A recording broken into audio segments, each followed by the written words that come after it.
Ah, and here we are. Good evening, everyone, and welcome to a Saturday night, October 30th, 2021, the night or day, whichever you prefer, before Halloween. And thank you to everybody and anybody who shows up to watch tonight. I mean, I know this is kind of a short notice. It was hardly scheduled in advance, but really, it's like I'm just doing this to have some fun and hopefully show people up and hopefully entertain folks as well. So, I mean, here we are once again. Thank you very much for coming into my kitchen where we are preparing supper tonight. And this is a dish, as the title of this mentions, is something that is that it's become something of a tradition for me to make this on Halloween or Samhain or whatever you call this holiday. And quite frankly, it is so easy and so delicious that you could make this at any time of the year, and a lot of people do. And I do hope this encourages folks to give this a try. And that, of course, would be Colcannon. Yeah, now Colcannon is an Irish dish, and usually when you think of Irish cuisine, you think of St. Patrick's Day. But in fact, this is a very simple dish of boiled cabbage and meats that has been around since the olden days, and it's one that they really have traditionally prepared for, in fact, the harvest feast. Again, whether you call it Samhain or Halloween or the like. So, and I, quite frankly, I shouldn't say I fell in love with it, but I really, really enjoyed it when I first tried this, because it is in fact so easy. I mean, it's essentially taking your good old mashed potatoes and adding additional ingredients to it. So that's one reason why I call this extreme mashed potatoes. Hello to Peg Tooth. I fully admit that if I use red potatoes, I will dice them and smash them and won't peel them because I like the skins on. Yes, and these potatoes too, I did indeed leave the skins on. I very much love my potatoes with the skins on. And hello to Dory Sabal and Dr. M. And dropping by. Well, always pleasure. I found a no-notch arc logo lodge with raised hand 8 on the handle. Well, congratulations. That is really quite a find. You've got a pan that's likely over 100 years old. Could be 110 or 115 years old. I'm not as good at early lodge cast iron as a number of people are. But let me see. Rather than just standing around talking, let's get going and do what we came here for. And that is, of course, to do some cooking. So let's cook up some sausage, shall we?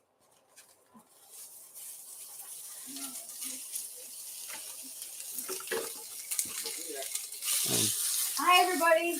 Hello, Jamie. Yeah. Just for the record. Oh, damn it. Excuse me.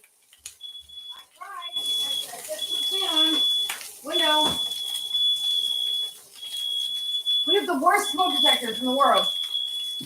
I'll light an incense. Yes, exactly. I light an incense, and if you don't blow it out within like 2 seconds, yeah, the incense doesn't set it off. Yeah. But it's burning. But when you light it in the fire, that sets it off, and it wouldn't be smoking. Yeah, you might say this. So maybe you might say these are the best smoke detectors in the world.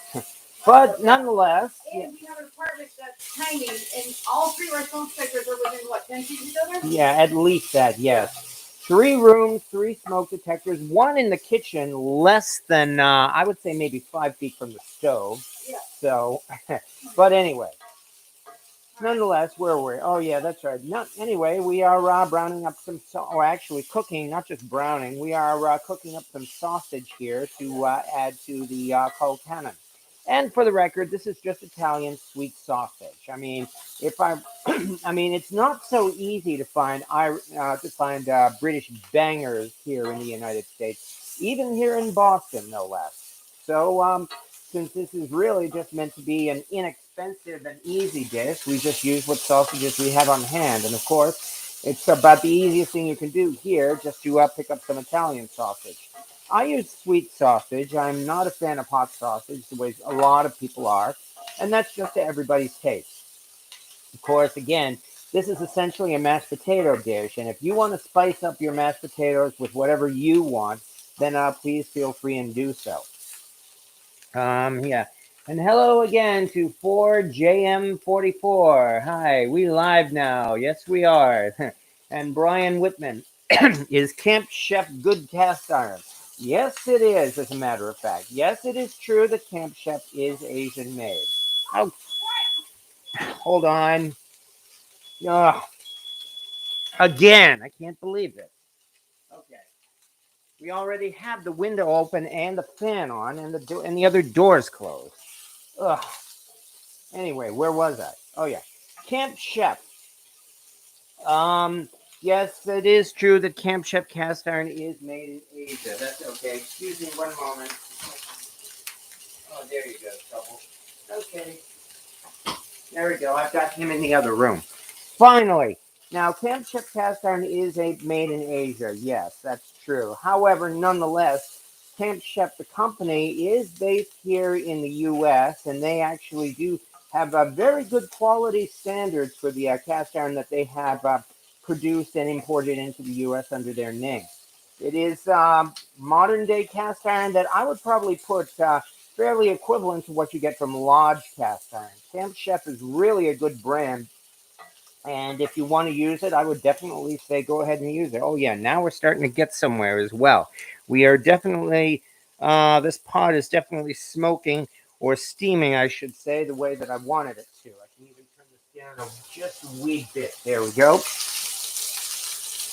So, as we've said before, a number of times, the problem with Asian. Okay. The problem with Asian cast iron is strictly a political problem.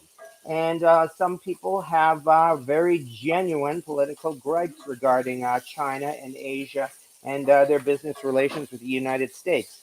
And I myself don't deal much with that. So, nonetheless, though, that of course does lead to the rumor that Asian made cast iron is in some way toxic or contaminated with lead or chemicals or the like, and that is quite frankly not true. Asian made cast iron is as safe for cooking as cast iron made anywhere in the world, including the United States. If you have personal or political reasons not to use Asian made cast iron, okay. If you have political or personal reasons not to use Asian made cast iron, you could certainly do so because that is your opinion and your kitchen and your choice. And in no way am I going to dictate to you which cast iron you can or cannot use. I'll only say again that the cast iron itself is perfectly fine for cooking. And if you have some and you use it, well, continue using it and use it with pride. There's no reason not to. On the other hand, as for put it on high. Yeah. All right. Okay. What? Did you take the keys back? No. Oh. Okay. Oh, you've already come and gone? No, I haven't come and gone. I didn't left yet. Oh. I was looking for the car keys. I already have left. No, I gave them to you. Okay. Okay. Anyway, nonetheless, what we are using here is definitely USA made cast iron. One is modern and one is in fact vintage. Over on the left here is our cast iron cauldron because in fact that's exactly what it is. It is a large cast iron Dutch oven made, well, I don't know, any time in maybe the past 10 to 15 years or so, I suppose. It was, I inherited this one in fact from my parents. But nonetheless, if you're looking for a modern day cauldron, that is exactly what you can get by getting yourself a Dutch oven. Because really, that's exactly what it is. A cauldron really is just an old word for a big cooking pot, preferably an iron one. And as such, there is nothing wrong at all with calling this a modern day cauldron. It is also immensely useful. I mean, once you start cooking with a cast iron Dutch oven, you're going to find yourself cooking just about everything with it. So, I mean that in itself is a good reason to get one of these.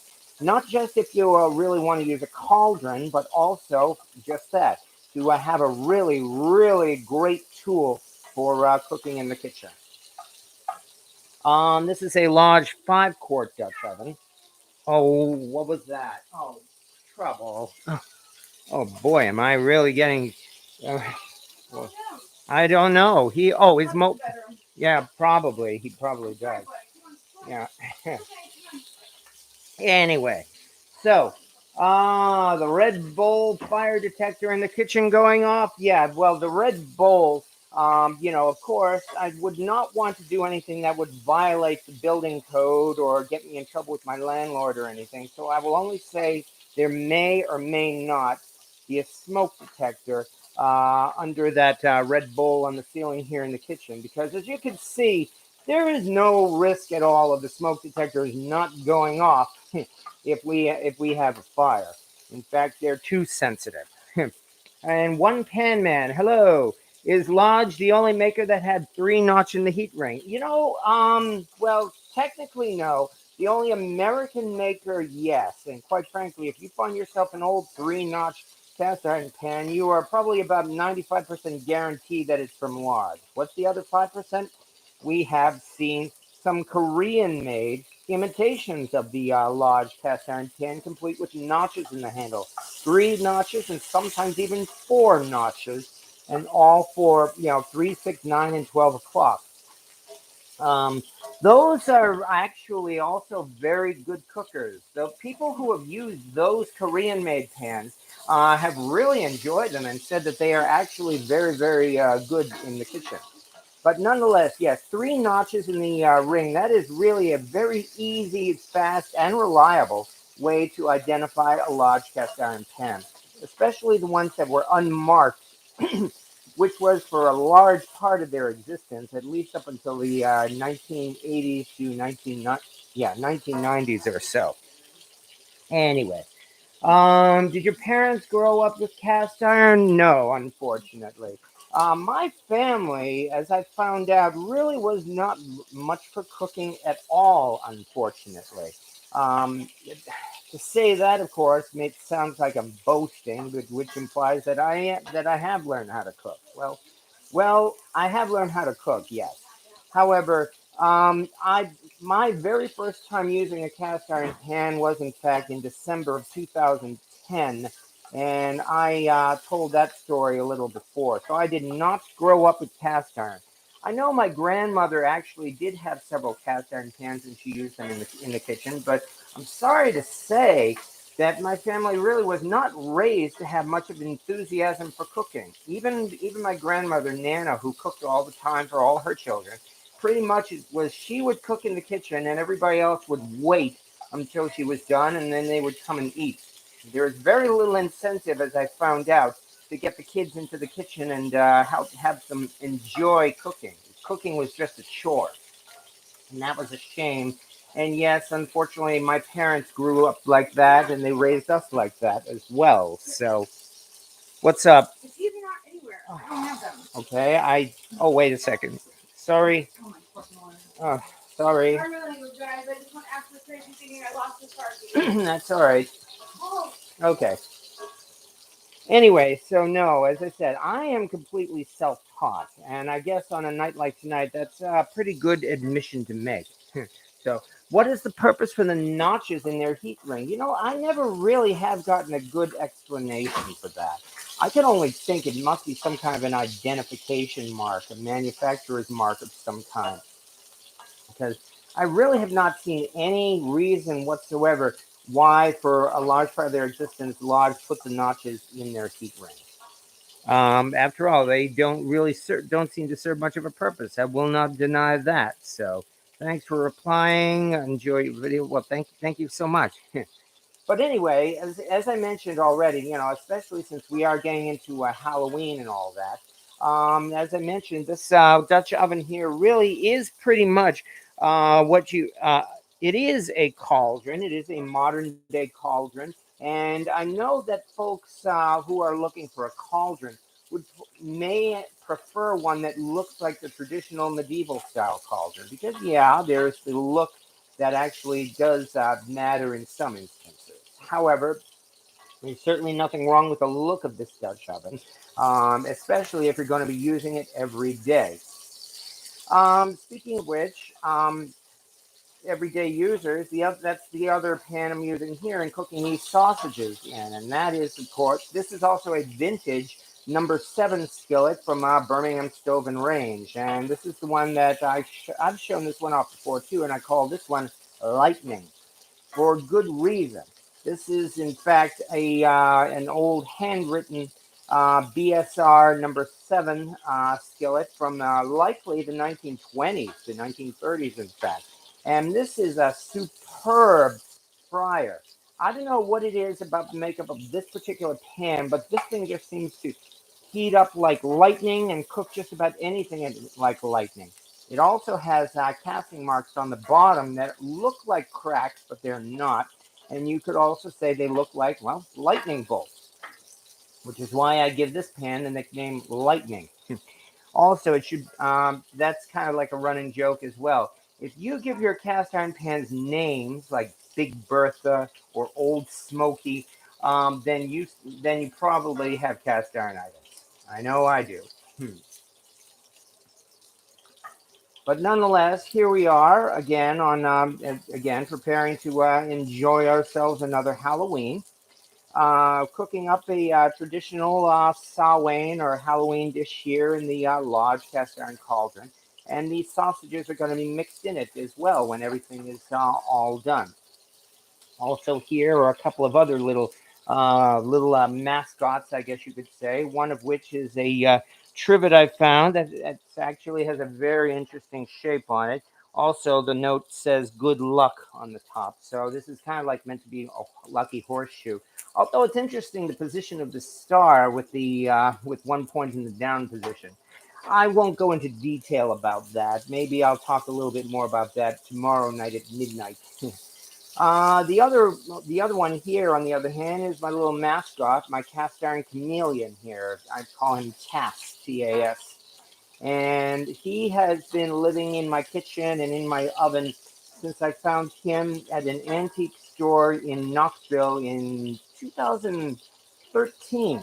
So he has been living in my kitchen now for about 8 years or so, and I'd say he's doing pretty well. I mean, he's got himself a nice coating of seasoning, and again, he observes and supervises all of my pretty much everything I do here on or in the oven, and he does a great job of it too.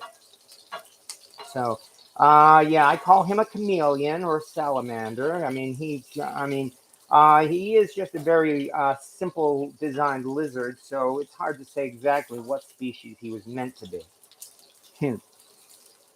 But anyway, getting back to the dish, as I said, this is what I call extreme mashed potatoes, and I have a link as well to the recipe for Colcannon, and it's one that, as I said, that I think you would enjoy making for your kids, because you figure, I mean, yeah, because how many kids don't like mashed potatoes? Oh yes, I'm sure there are some, but really not many. Mashed potatoes is one of those dishes that just about all kids enjoy, and so there's why not? If, especially since, as you know, a number of kids are going to be going out hunting for candy tomorrow evening, which means it's a good idea to feed them before they go out, so that they will be less tempted to snack on the candy before you can get it before you can inspect it when it comes home. So feed your kids before they're going out. And why not do a little bit of Halloween tradition and make this dish, which in fact has mashed potatoes. It also has some chopped up onion, a lot of chopped up cabbage, and I also throw in some spinach as well to give it a green look and also to enhance the taste. And that's one reason why I call it extreme mashed potatoes. It's mashed potatoes plus. And if you make this for your kids, you can just tell them just that we're going to have some extreme mashed potatoes. You don't have to tell them about the cabbage, especially since, well, I love cabbage, and so does Jamie, and so do a lot of people. But nonetheless, especially after we mix this sausage in with it, you're hardly at all going to taste. You're hardly at all going to taste the cabbage. And hello, Red Dog. I have that exact same horseshoe you have. Oh, yeah. This is a nice little trivet, isn't it? Definitely, as it says, for good luck. I would certainly consider this a good luck charm, or however you want to call it. um, and hello also to Heavy Bear. So, as I said, thank you very much to everybody who is showing up. After all, it is a Saturday night, and I'm sure a lot of us have things to do. Here in New England, it just happens to have, we've had a full day of heavy rain, unfortunately, so there hasn't been too much to do other than prepare for tomorrow. In our case, for once, it looks like we're going to luck out. The rain is going to end tomorrow morning, by tomorrow afternoon at the very latest, and it looks like it's going to be a nice clear evening with a few clouds. Perfect weather for trick-or-treating. That is, of course, assuming you still do trick-or-treating in your neighborhood. Here's where we could whine about how progress or modern day commercialism has ruined a large part of Halloween, including trick-or-treating, and I would certainly agree there, because number one, for many years, the neighborhood that I lived in rarely had any kids because parents would always take their kids to the mall to trick-or-treat. And number two, especially over the past few years, the town I was living in before I moved to my current location, they quite frankly ruined trick-or-treating. How? What they did was they actually chose a date, like usually on a Thursday or so, or a few days before Halloween, to cordon off a small section of the town, especially for parents to take their young kids there and trick or treat in that area of town. This would usually be at like maybe about 2 or 3 o'clock in the afternoon, you know, when most of the people are at work and when the rest of the town, other than that cordoned off area, would not get any kids at all. So, yeah, that kind of really ruined the whole trick or treating thing, I think. This year, with any luck, I may finally, for the first time in, good God, I can't even say how many years now, more than 10 years, definitely, I think I'm actually going to have an opportunity to hand out candy to kids. Well, no, that's not true. There was one year I really enjoyed, just about 10 years ago, in fact, when I was visiting friends in New York. Other than that, though, at least in my neighborhood, number one, I live in an apartment building. And so that means, of course, kids are generally not going to go up to the other floors of the apartment building to trick or treat. And number two, this is also not the best neighborhood as well. I will not deny that. I've mentioned before that unfortunately I live in what you could call the hood. And yeah, that definitely means that kids are not going to be trick-or-treating in this neighborhood. However, my good friend Mama Bear, who, again, she's kind enough to have made me godfather to her baby bear. My good friend Mama Bear says that there are likely to be a lot of kids in her neighborhood tomorrow night. So because of that, I am actually going to go over there for trick-or-treating. I am going to take one of my vintage cauldrons, not this one, but a real 19th century cauldron, and set it up on a tripod and fill that with candy so that kids can come and have their, and do their trick-or-treating. I've been looking forward to this really for years, and I really, really hope that is how it turns out. I'd say these sausages are getting pretty close to being done. Meanwhile, on the other hand, you need to boil this for about 30 minutes or so. So it's likely that that the actual boiled cabbage and potatoes probably will also be ready in just another few minutes. I did mention this is an Irish dish, and it's a sad, well, not so sad, but it's as you know, it's kind of well known that Irish cuisine and British cuisine pretty much known for boiling the heck out of everything. And Colcannon is about as Irish as you can get. Nonetheless, it is still quite a delicious dish, and it's so easy to make too. Essentially, we're just going to mash everything together, including these sausages. Yeah, I can probably even turn this off at this point. Mash everything together and then serve it in a bowl. Nice and simple. It is so easy to make that this is the type of dish you could make if you come home tired from work. In fact, I've done so. In some instances, I've just done it without the meat. Just boil up the potatoes and cabbages and onions and then just mash it all together. Along with all of your necessary ingredients, though, for mashed potatoes, though, where you throw in your milk or cream, butter, ground pepper, parsley, and basil. So, this is your dish. You certainly want it to taste good. And as I said, if you want to spice it up with any other spices you want, or mix in, oh, I don't know, barbecue sauce, gravy, ketchup in your dish, you can certainly do so. There's really no wrong way to make this. And having said that, I bought today at Wally World my first cast iron pan, an 8-inch large for punk speed. Well, congratulations. You will certainly enjoy it. And, well, it's up to you to decide what to cook in it first, but the short answer is pretty much anything you want, whether it's bacon or hot dogs or sausages or a Dutch baby or whatever you want. You will enjoy it. It's also, once you've made steak in a cast iron pan, you will never want to make it any other way. And at this point, I think we can probably even check and see how well this is coming. Let me quickly grab a fork.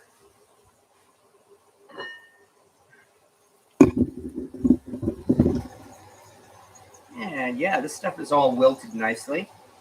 And it looks like the cabbage is definitely fork tender. I'd say most likely this is probably done. So in that case, considering that it was packed all the way to the top before, I'd say this is well boiled and is probably, I would say, ready to be served. So let's turn off the heat. Got to get out my colander. There we are. Better move this way back. Also, because even though I had so much time to prepare for this, I actually forgot. Give me a second, please. I have to get the butter and the milk out of the fridge. Come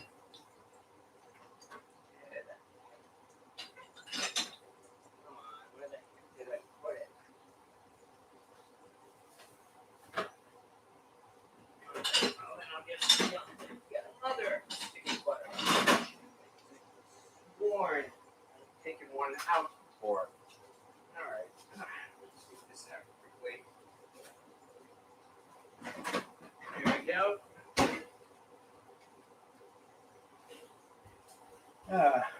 You can use milk or cream in your mashed potatoes, and I like using milk.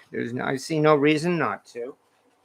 Finally, let me just get my necessary spices, which would be parsley and come on, don't tell me I'm out of basil. I might be actually. I could have sworn I had some.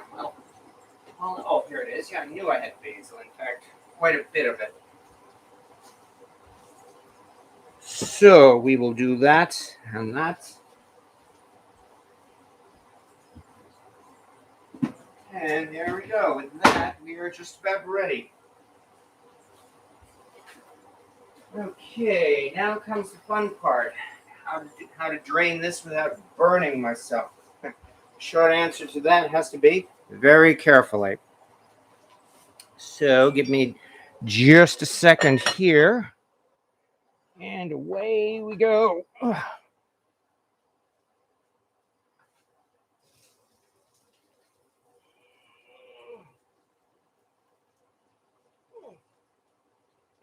it goes.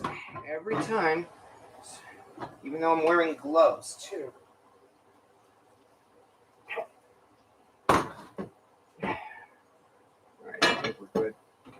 Alright. There we go. And with that, let's see if we can move in a little bit more for a close-up here. And with that, I think our boiled vegetables are ready.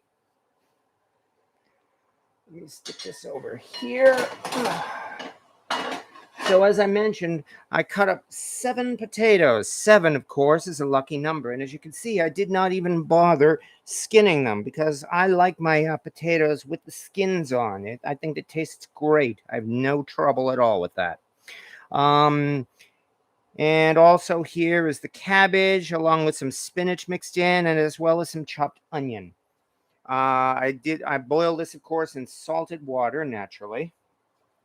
So that means now all we have to do is make this a little bit more palatable, which means we get to throw in a lot of butter along with some milk. Yeah, I'm eyeballing it because it's, well, we will add more as need be. Some milk.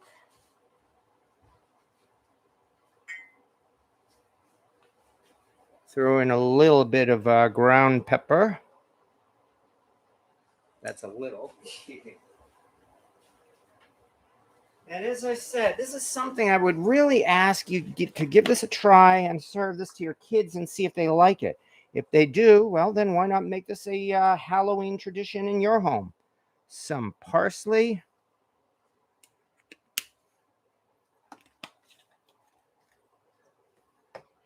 And a little bit of basil. Just a bit. Some people like basil. Some people are indifferent to it. And now we get to use our masher and mash away, mash away, mash away all.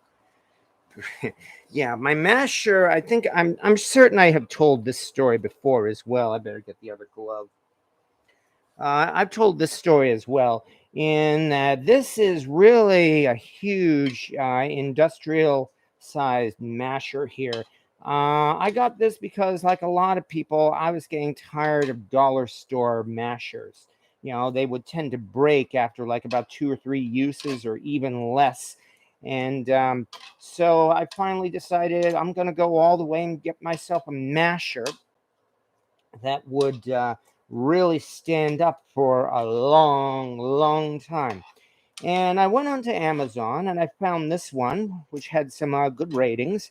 And when I read the stats, it mentioned 4 inches. And here I thought it was talking about being 4 inches long. In fact, it turned out to be 4 inches in diameter. It was also pretty cheap too. I don't think I paid more than 10 or 11 bucks for it. I don't even remember the whole amount. Okay, one other thing. Now that we've done this much, I think it's time to throw in the sausage. And away we go.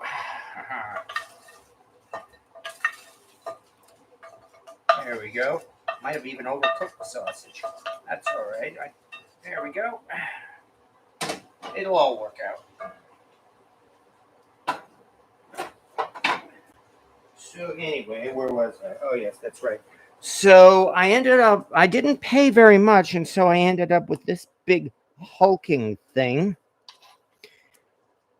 That was certainly much, much larger than I was anticipating. However, the important thing is it did its job.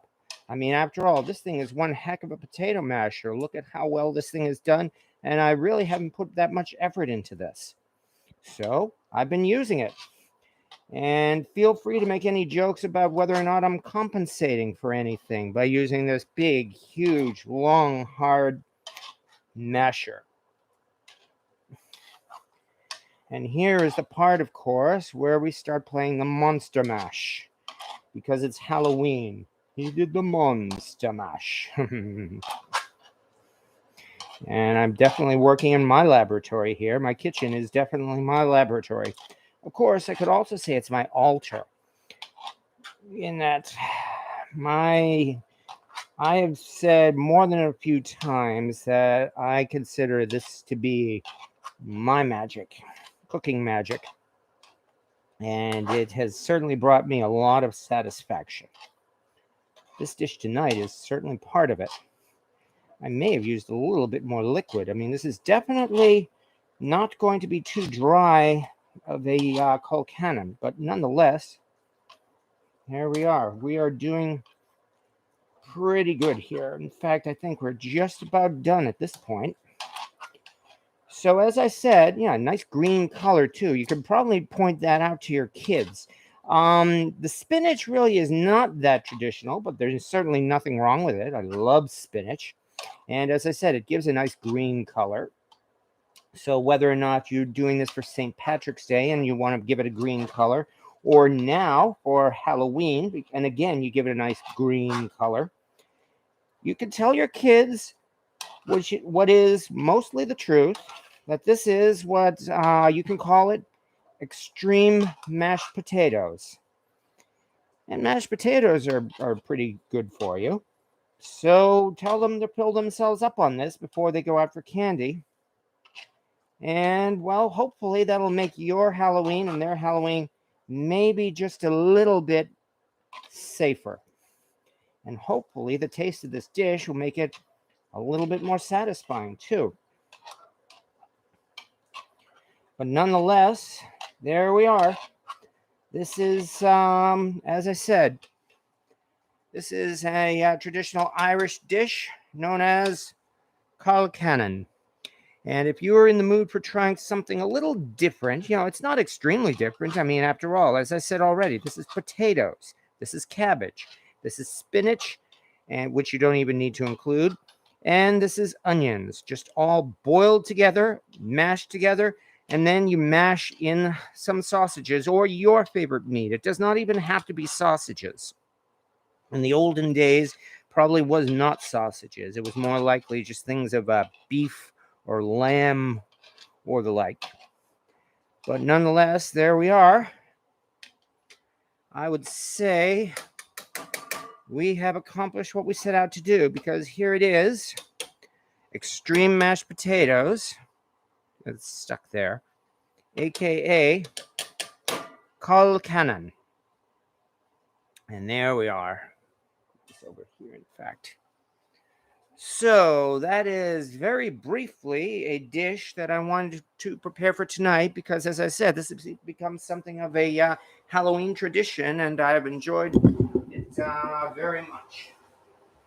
All right, let's take a look at these comments as well, and I appreciate that.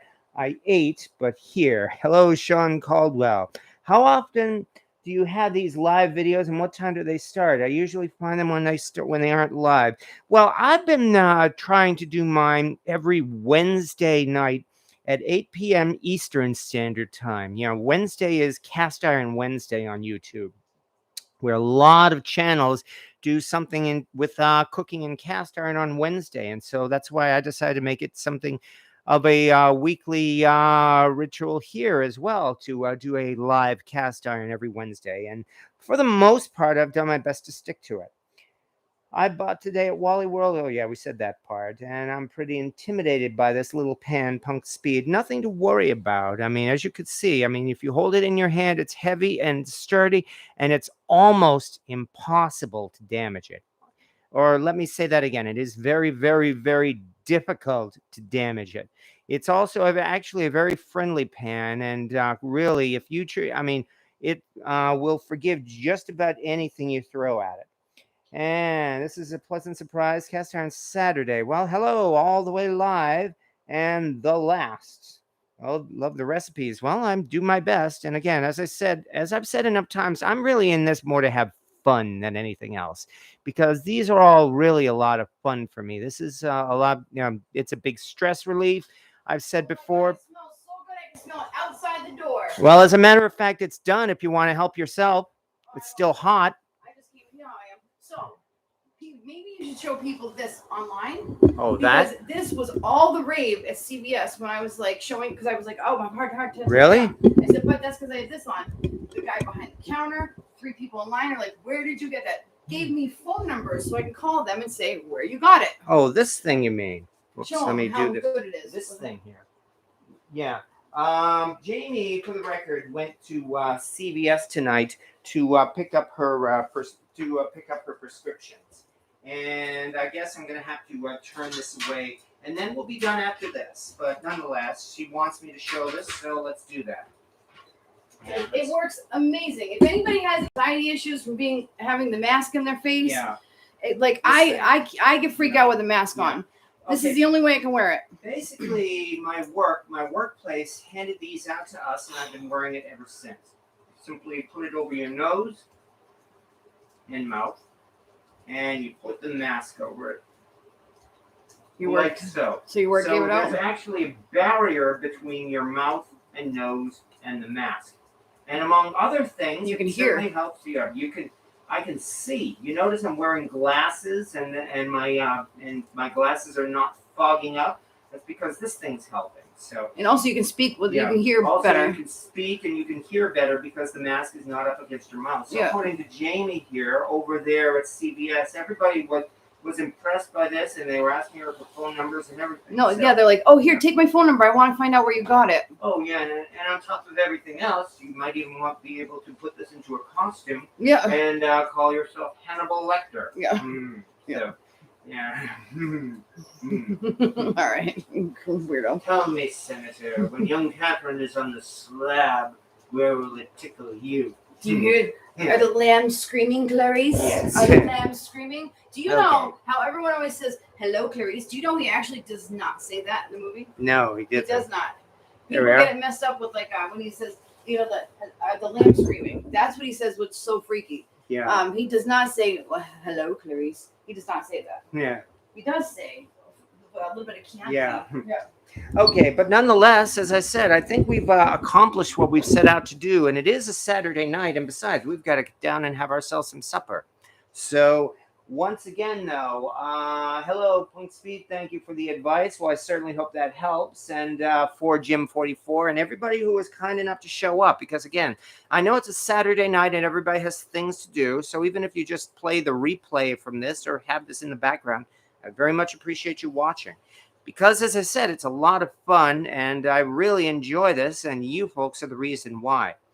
So, I'm going to be live again tomorrow night, Halloween night at midnight, Eastern Standard Time. And then I'm going to be, let's say I'm hoping things get a little bit weird. But we will see what happens tomorrow night. And then after that, there is, again, Cast Iron Wednesday, next Wednesday. I'm also doing my best to try to put together a couple of edited videos as well. But nonetheless, there it is. Let me do this as we tune out. Here is our cast iron Colcannon, which once again I encourage you to try. I think you'll like it, and get your kid to try it and see if they like it. And having said all that, I can only appreciate everybody again for showing up here. And thank you very much everybody. Have a good evening.